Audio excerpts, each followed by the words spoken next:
نحمدہ ونصلی ونسلم علی رسولہ الکریم وعلی آلہ الطیبین الطاہرین اجمعین اما بعد فاعوذ باللہ من الشیطان الرجیم بسم اللہ الرحمن الرحیم وقاتلوہم حتی لا تکون فتنہ ویکون الدین للہ فإن انتہوا فلا عدوان الا علی الظالمین صدق اللہ مولانا العظیم۔ بعد از حمد و ثنا سورہ بقرہ کی 193 نمبر آیت مبارکہ آپ نے سماعت فرمائی۔ ارشاد باری تعالیٰ ہے، اور ان سے لڑو یہاں تک کہ کوئی فتنہ نہ رہے اور ایک اللہ کی پوجا ہو، پھر اگر وہ باز آ جائیں تو زیادتی نہیں مگر ظالموں پر۔ اس آیت مبارکہ میں جو الفاظ استعمال ہوئے وہ ملاحظہ فرمائیں۔ وقاتلوہم، اور ان سے لڑو یعنی کافروں سے جہاد کرو۔ کب تک جہاد جاری رہے؟ حتی لا تکون فتنہ، یہاں تک کہ فتنہ نہ رہے، اور فتنہ کا معنی ہوتا ہے فساد کافروں کا ختم ہو جائے، ان کی اسلام دشمنی اور ان کی مسلمانوں کو ایذا رسانی، یہ سارے معاملات ختم ہو جائیں۔ اور پھر فرمایا وَيَكُونَ الدِّينُ لِلَّهِ، اور ایک اللہ کی عبادت کی جائے، اسی کی بندگی کی جائے۔ یہاں لفظ دین استعمال ہوا۔ دین کا معنی عبادت اور طاعت بھی ہوتا ہے، اور شریعت اور ملت پر بھی اس کا اطلاق کیا جاتا ہے۔ شرعی اصطلاح میں دین سے مراد اللہ تبارک و تعالیٰ کی اطاعت و فرما برداری علی وجہ المداومت، یعنی ہمیشہ کرنا، اس کو دین کہا جاتا ہے۔ اور ہمارے عرف میں بھی جو لوگ ہمیشہ عبادت بندگی میں مصروف رہتے ہیں ان لوگوں کو دیندار کہا جاتا ہے، یعنی یہ بندہ ہمیشہ دین پر، عبادت پر اور اللہ تعالیٰ کی بندگی اور اطاعت پر عمل کرنے والا ہے۔ تو ہمیشہ فرما برداری اللہ کی کرنا، اس کو دین کہا جاتا ہے۔ فرمایا کافروں سے جہاد کرو یہاں تک کہ ان کا فتنہ ختم ہو جائے، ان کا فساد ختم ہو جائے، اور ایک اللہ کی اطاعت و بندگی کی جائے۔ فَإِنِ انْتَهَوْا، اور اگر وہ کافر مسلمانوں کی ایذا رسانی سے باز آ جائیں، کفر و شرک سے باز آ جائیں اور اپنے فساد کو ختم کر دیں، تو فلا عدوان، تو کوئی ان پر زیادتی نہیں۔ عدوان کا معنی زیادتی کر رہے ہیں۔ امام راغب علیہ الرحمہ عربی لغت کے بہت بڑے امام ہیں۔ وہ فرماتے ہیں کہ عدوان دو معنوں میں استعمال ہوتا ہے۔ ایک تو عدوان کا معنی ہوتا ہے ابتداً کسی پر زیادتی کرنا، کسی پر ظلم کرنا۔ اس معنی میں قرآن مجید فرقان حمید کے اندر لفظ عدوان استعمال ہوا، جس طرح سورہ مائدہ کی دوسری آیت میں ارشاد باری تعالیٰ ہے وَتَعَاوَنُوا عَلَى الْبِرِّ وَالتَّقْوَىٰ وَلَا تَعَاوَنُوا عَلَى الْإِثْمِ وَالْعُدْوَانِ، کہ نیکی اور پرہیزگاری پر تو ایک دوسرے کی مدد کرو، اور گناہ اور زیادتی پر ایک دوسرے کی مدد نہ کرو۔ تو یہ ابتداً کسی کے ساتھ زیادتی کرنا، اس کو بھی عدوان کہا جاتا ہے۔ اور عدوان کا دوسرا معنی یہ ہوتا ہے کہ کسی کو بدلہ دینا، معاوضہ دینا، مطالبہ، ان سارے معانی پر بھی لفظ عدوان کا اطلاق ہوتا ہے۔ اور ان معانی میں لفظ عدوان کا اطلاق قرآن مجید میں سورہ قصص کی 28ویں آیت مبارکہ میں استعمال ہوا۔ فرمایا ذالک بینی و بینک ایما الاجلین قضیت فلا عدوان علی۔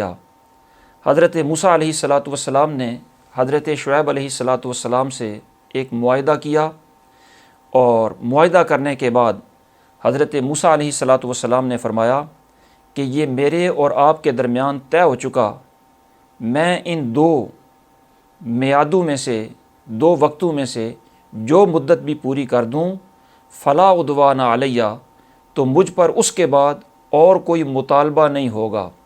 تو عدوان کا معنی مطالبہ بھی ہوتا ہے، معاوضہ بھی ہوتا ہے، یعنی میرے ذمے اس کے علاوہ اور کوئی معاوضہ نہیں ہوگا یا مجھ پر کوئی مطالبہ نہیں ہوگا، بدلہ بھی عدوان کا معنی ہوتا ہے۔ تو یہاں جو ارشاد فرمایا فلا عدوان فإن انتہوا فلا عدوان، اگر وہ باز آ جائیں تو پھر ان پر کسی قسم کا کوئی بدلہ ان سے نہیں لیا جائے گا، الا علی الظالمین، مگر جو ظالم ہیں ان سے ان کے ظلم کا بدلہ لیا جائے گا۔ اور ظالم کون ہوتے ہیں اور ظلم کسے کہا جاتا ہے؟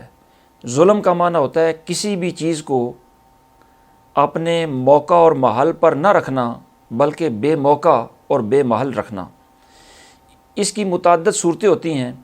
بعض اوقات کسی چیز میں کمی کر دینا، یعنی وہاں کوئی چیز رکھنا تھی نہ رکھی، کمی کرنا، نقصان کرنا، یہ بھی ظلم ہے۔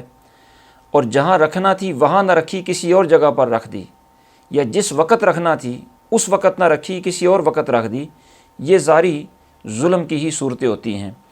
اور شریعت کے اندر اس کا اطلاق ہر قسم کے جرائم پر ہوتا ہے، گناہوں پر ہوتا ہے۔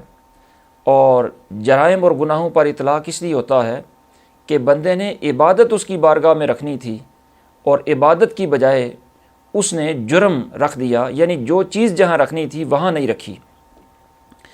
اس لیے ہر قسم کے جو جرائم ہوتے ہیں، گناہ ہوتے ہیں، ان پر ظلم کا اطلاق ہوتا ہے۔ اور پھر یہ ظلم کی مختلف قسمیں ہوتی ہیں۔ بعض اوقات وہ ظلم ایسے ہوتے ہیں کہ بندے اور رب کے درمیان جو تعلقات ہوتے ہیں ان میں کمی بیشی ہوتی ہے، اور بعض اوقات بندے اور دیگر مخلوق کے درمیان جو تعلقات ہوتے ہیں ان میں کمی بیشی ہو جاتی ہے، اور بعض اوقات بندے اور اس کے اپنی جان کے درمیان جو تعلق ہوتا ہے اس میں کمی بیشی ہو جاتی ہے۔ یہ جو تینوں صورتیں ہیں، ان تینوں صورتوں میں جو جرم ہوگا، جو کمی بیشی ہوگی، در حقیقت وہ بندہ اپنے آپ پر ظلم کر رہا ہوتا ہے۔ تو ارشاد فرمایا کہ اگر وہ کافر فتنہ سے باز آ جائیں تو ان پر کسی قسم کا کوئی بدلہ ان سے نہیں لیا جائے گا، مگر جو ظالم ہیں وہ اگر ظلم کریں تو ان سے ان کے ظلم کا بدلہ لیا جائے گا۔ اس آیت کریمہ کے تناظر میں مفسرین نے جن مسائل شرعیہ کو بیان فرمایا ان میں سے پہلا مسئلہ قرآن مجید کی اس نص سے وَقَاتِلُوهُمْ حَتَّى لَا تَكُونَ فِتْنَةٌ، کہ ان سے جہاد کرتے رہو یہاں تک کہ فتنہ نہ رہے۔ تو اس کا مطلب یہ ہے کہ جہاد کا مقصد کافروں کو جبراً مسلمان بنانا نہیں، بلکہ جہاد کا مقصد کافروں کا فتنہ مٹانا ہے۔ جہاد اگر نہیں ہوگا تو کافروں کے فتنے سے امن عامہ خراب ہوگا، اور امن عامہ کی بقا کے لیے، ان کے فتنہ کو مٹانے کے لیے جہاد کو شریعت کے اندر فرض کیا گیا ہے۔ اس کو مثال کے ذریعے یوں سمجھیں، جس طرح انسانی جسم کے اندر اگر کوئی عضو گل جائے، سڑ جائے اور اس کے اندر امراض پیدا ہو جائیں، اس میں فساد پیدا ہو جائے، تو اس کا فساد اگر ختم نہ کیا جائے تو وہ فساد دوسرے جسم کے اعضاء کی طرف منتقل ہوتا رہتا ہے، سارا جسم اس سے متاثر ہو جاتا ہے۔ تو باقی جسم کو فساد سے بچانے کے لیے اس خراب شدہ عضو، گلے سڑے عضو کو کاٹ دینا ضروری ہوتا ہے۔ جس طرح باقی جسم کو محفوظ رکھنے کے لیے فاسد عضو کو کاٹنا ضروری ہے، اسی طرح سارے معاشرے کو فساد سے بچانے کے لیے مفسدوں کو اور فتنہ پردازوں کو جڑ سے اکھیڑ دینا اور ان سے جہاد کرنا ضروری ہوتا ہے۔ اور جہاد کرنا یہ اسلام کی اخلاقیات کے خلاف بھی نہیں، اس لیے کہ اخلاق اور چیز ہوتی ہے اور عدل دوسری چیز ہوتی ہے۔ ذاتی مجرم کو معاف کر دینا یہ تو اعلیٰ اخلاق ہوتا ہے، لیکن قومی مجرم کو معاف کرنا یہ اخلاق نہیں، بلکہ قومی مجرم کو سزا دینا یہ عین عدل ہوتا ہے۔ کوئی بھی با اخلاق آدمی قومی مجرم اور قومی مفسد کو معاف نہیں کرتا۔ اسی طرح جو معاشرے کے، قوم کے مجرم ہوتے ہیں، فساد پیدا کرنے والے لوگ ہوتے ہیں، ان سے معاشرے کو پاک کرنا اور انہیں ان کی اس جرم کی سزا دینا، یہی جہاد ہوتا ہے اور یہ عین عدل ہوتا ہے۔ اور ظاہر ہے جہاد کا مقصد صرف ان کے فتنے کو ختم کرنا ہے، کفر کا غلبہ نہ رہے، ان کا فتنہ ختم ہو جائے۔ اور اگر کہیں یہ غالب گمان ہو کہ جہاد کیے بغیر ہی ان کا فتنہ ختم ہو جائے گا، تو پھر وہاں ہم جہاد نہیں کریں گے، بلکہ وہاں رکیں گے اور بغیر قتال کے ان کے فتنے کو ختم کرنے کی کوشش کریں گے۔ دوسرا مسئلہ اسی آیت کے ضمن میں مفسرین نے یہ بیان فرمایا کہ جہاد تب تک کیا جاتا رہے گا جب تک ان کا فتنہ ختم نہ ہو جائے، اور فتنے کا اندیشہ چونکہ ہر وقت موجود ہوتا ہے، اس لیے مسلمانوں کو ہر وقت جہاد کے لیے تیار رہنے کا حکم ہے۔ اور پھر کتنے مسلمان جہاد کے لیے تیار رہیں، اس سلسلے میں علماء نے یہ بیان فرمایا کہ اگر دشمن حملہ آور ہوں اور ان کے دفاع کے لیے جو افواج ہیں وہ کافی نہ ہوں، تو پھر مسلم معاشرے کے ہر فرد پر جہاد فرض عین ہو جاتا ہے۔ اور اگر ایسی صورتحال نہ ہو، اور صورتحال ایسی ہو کہ بعض افراد بھی اگر وہاں پہنچ جائیں تو کام ہو جاتا ہے، جہاد میں فتح یابی ہو جاتی ہے، تو پھر جہاد کرنا یہ فرض کفایہ ہو جاتا ہے۔ یعنی بعض افراد اگر چلے جائیں اور اس فرض کو ادا کر دیں تو باقیوں کی ذمہ داری بھی ساقط ہو جاتی ہے۔ بہر صورت مجموعی طور پر جہاد فرض ہے اور فتنہ کے ختم ہونے تک فرض ہے، اور اگر ساری قوم کی اس میں ضرورت پڑے تو پھر ہر فرد پر فرض عین ہو جاتا ہے، اور اگر بعض قوم کے اس فرض کو ادا کرنے سے باقی قوم اور معاشرہ محفوظ ہو جائے تو پھر یہ فرض کفایہ ہوتا ہے۔ اور تیسرا مسئلہ اسی آیت کے ضمن میں علماء نے یہ بھی بیان فرمایا کہ جہاد فتنہ کو ختم کرنے کے لیے ہوتا ہے، معاشرتی امن کو برقرار رکھنے کے لیے ہوتا ہے، اور کفر کے غلبے کو توڑنے کے لیے ہوتا ہے، اور یہ سارے امور ہمارے دین کے ہیں۔ اللہ رب العالمین کے حکم پر عمل کرنے کے لیے، اس کی رضا جوئی کے لیے یہ سارے معاملات کیے جاتے ہیں۔ لہٰذا جہاد کا مقصد کوئی دنیاوی مفاد نہیں ہونا چاہیے، بلکہ جہاد کا مقصد صرف اللہ کے حکم کو پورا کرنا اور اس کی رضا کو حاصل کرنا یہ ہی ہونا چاہیے۔ اور اسی آیت کے ضمن میں مفسرین نے چوتھا مسئلہ یہ بیان فرمایا کہ جہاد چونکہ کافروں سے کرنا ہے، تو کفر میں اگرچہ سارے کافر برابر ہیں، خواہ وہ کتابی ہوں، خواہ وہ مجوسی ہوں، خواہ وہ بت پرست مشرک ہوں، جتنے بھی کافر ہیں کفر میں سارے برابر ہیں، لیکن جہاد اور قتال ہر کافر سے نہیں ہوگا، بلکہ جو ذمی بن گیا، یا ذمی کا معنی یہ ہوتا ہے کہ جو اسلامی حکومت میں مسلمانوں کی حفاظت میں آ گیا اور مسلمانوں نے اسے حفاظت دینے کا عہد کر لیا اور اس کے بدلے میں وہ جزیہ دیتا ہے، اس ذمی سے بھی ہم قتال نہیں کریں گے، اس کی حفاظت کی جائے گی۔ اسی طرح جو ہے تو دشمن اور دشمن ملک کا رہنے والا کافر ہے، لیکن وہ اسلامی سلطنت میں باقاعدہ اجازت لے کر ویزا لے کر آ گیا، جس کو مستامن کہا جاتا ہے، اس سے بھی جہاد اور قتال نہیں ہوگا جب تک وہ مستامن ہے۔ تو کفر میں اگرچہ سارے برابر ہیں، لیکن جن کے ساتھ معاہدہ ہو جائے ان سے بھی قتال اور جہاد نہیں ہوتا، جو ہمارے ذمی بن جائیں ان سے بھی جہاد و قتال نہیں ہوتا، اور جو مستامن بن جائیں ویزا لے کر آ جائیں ان سے بھی جہاد اور قتال نہیں ہوتا۔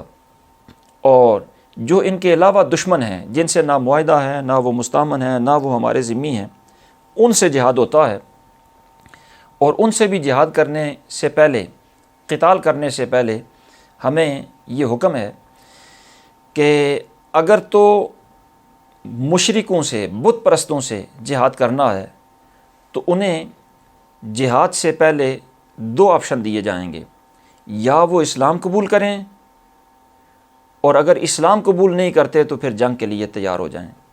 جبکہ جو کتابی ہیں، خواہ وہ یہودی ہوں یا عیسائی ہوں، کوئی بھی اہل کتاب ہوں، بے شک ان کی کتاب تحریف ہو چکی ہے، اس کے باوجود وہ کتابی ہیں، ان سے جہاد کرنے کے لیے ہم تین آپشن دیں گے کہ یا تو وہ مسلمان ہو جائیں، یا جزیہ دے دیں، یا وہ جنگ کے لیے تیار ہو جائیں۔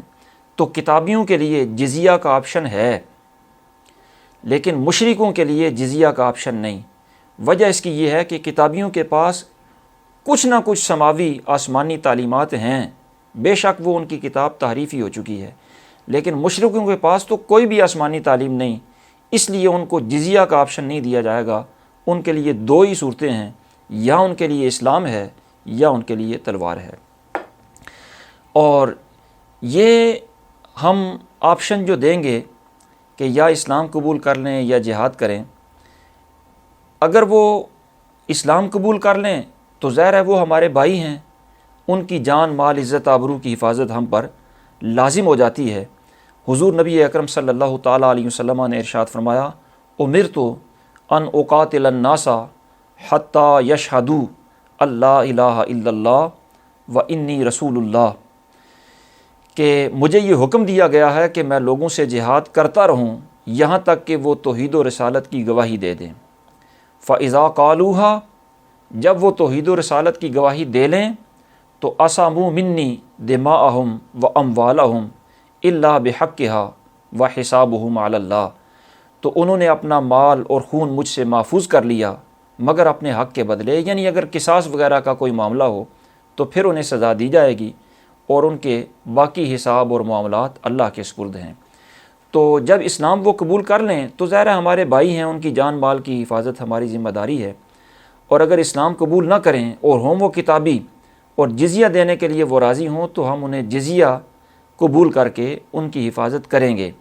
لیکن ان کی یہ جو حفاظت کی جائے گی، یہ باقی ساری روئے زمین پر ان کو جزیہ لے کر رہنے کی اجازت دی جائے گی، لیکن حدود حرم میں انہیں یا جزیرۃ العرب میں انہیں جزیہ لے کر بھی رہنے کی اجازت نہیں دی جائے گی، اس لیے کہ حرم کی زمین عام خطہ زمین سے ممتاز اور جدا ہے۔ حرم کی زمین کا معاملہ یوں سمجھیں کہ وہ شاہی محل کی طرح ہے، جہاں عام آدمی کا داخلہ اور عام آدمی کا قیام وہاں جائز نہیں، وہاں صرف اللہ رب العالمین کے اطاعت گزار اور اس کے اپنے بندے جو مسلمان ہیں وہی رہ سکتے ہیں۔ تو حدود حرم کے اندر تو اگر کوئی کتابی جزیہ بھی دے کر رہنا چاہے تو اس کو وہاں نہیں رہنا دیا جائے گا۔ اس کے علاوہ باقی سرزمین پر اگر وہ جزیہ دے کر رہیں اور وہ کتابی ہوں تو ان کو وہاں جزیہ لے کر رہنے کی اجازت دے دی جائے گی۔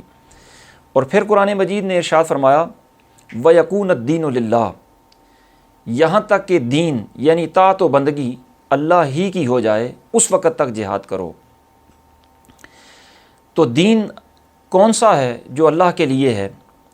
اس سلسلے میں خود قرآن مجید فرقان حمید ارشاد فرماتا ہے، ان الدین عند اللہ الاسلام، اللہ کے ہاں اسلام ہی دین ہے، اس کے علاوہ باقی جتنے دین ہیں وہ مردود ہیں اور وہ قابل قبول نہیں۔ جس طرح قرآن مجید فرماتا ہے، من یبتغی غیر الاسلام دینا فلن یقبل منہ، کہ جو اسلام کے علاوہ کوئی اور دین چاہے گا وہ ہرگز اس سے قبول نہیں کیا جائے گا۔ اس کا مطلب یہ ہے کہ اب نجات اسلام میں ہی ہے، اسلام کے علاوہ کسی دین کے اندر نجات نہیں ہے۔ اور دین کا معنی آپ سماعت فرما چکے کہ ہمیشہ اللہ تبارک و تعالیٰ کی اطاعت کرنا، اور اللہ رب العالمین کی اطاعت کرنے کا مطلب یہ ہے کہ اس نے جو جو حکم دیا ان سارے احکام کو ماننا اور ان پر عمل کرنا۔ مثلاً انبیاء و رسل اس نے بھیجے، ان پر ایمان لانا، ضروریات دین کو تسلیم کرنا اور ان پر عمل کرنا، یہ ساری چیزیں دین میں شامل ہیں۔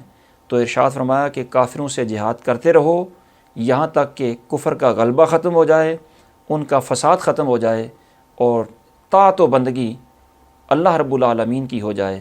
دعا ہے اللہ رب العالمین انہی کلمات کو شرف قبولیت عطا فرمائے۔ وما توفیقی الا باللہ العلی العظیم۔